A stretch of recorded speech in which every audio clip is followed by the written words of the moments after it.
BRS ఎమ్మెల్యేలు శాసనసభలో వెలుపల రాష్ట్ర అప్పులపై తప్పుడు ప్రచారం చేస్తున్నారని ఉప ముఖ్యమంత్రి మల్లు భట్టి విక్రమార్క లెక్కలతో సహా వివరించారు.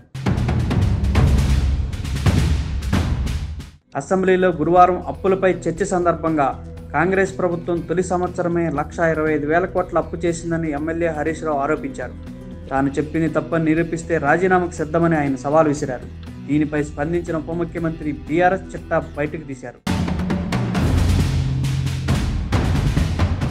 బీఆర్ఎస్ ప్రభుత్వం రాష్ట్రాన్ని అప్పుల పాలు చేసిందని వివరాలతో సహా బట్టబయలు చేశారు. ఇప్పటికే శ్వేతపత్రం విడుదల చేయగా శ్వేతపత్రంలో చూపిన లెక్కలపై జవాబు ఇవ్వకుండా ప్రభుత్వాన్ని అబాసుపాలు చేసే పని పెట్టుకున్నారని ఆగ్రహం వ్యక్తం చేశారు.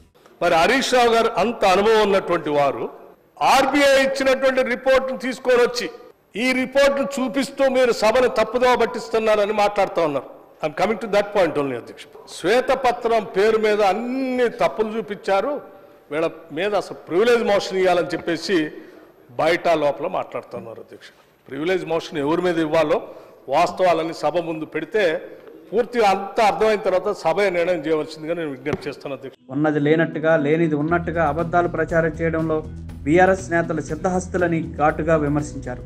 కేసీఆర్ హయాంలో బయట నుంచి అప్పులు తీసుకొచ్చి అభివృద్ధి పేరుతో దోచుకున్నారని, రాష్ట్రంలోని వివిధ శాఖలకు బిల్లులు చెల్లించకుండా పెండింగ్లో పెట్టారని వాస్తవాలను వివరించారు. పెండింగ్ బిల్స్ సంబంధించి అధ్యక్ష దీంట్లో పేజ్ నెంబర్ 30 సపరేట్గా చూపించాం.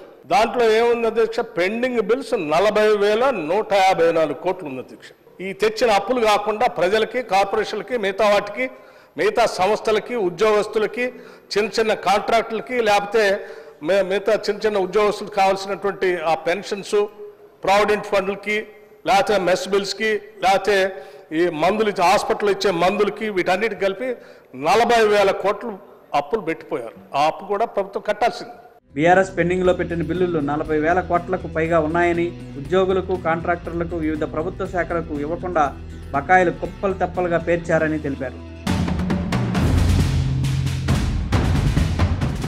ప్రభుత్వానికి పెనుభారంగా పరిణమించిన వీటిని ప్రజాప్రభుత్వం క్రమక్రమంగా తీరుస్తుందని తెలిపారు. 61,194 కోట్ల రూపాయలు ఈ 10-11 నెలల్లో రాష్ట్ర ప్రభుత్వం ఖర్చు పెట్టింది అధ్యక్ష. ఒక పక్కన అప్పులు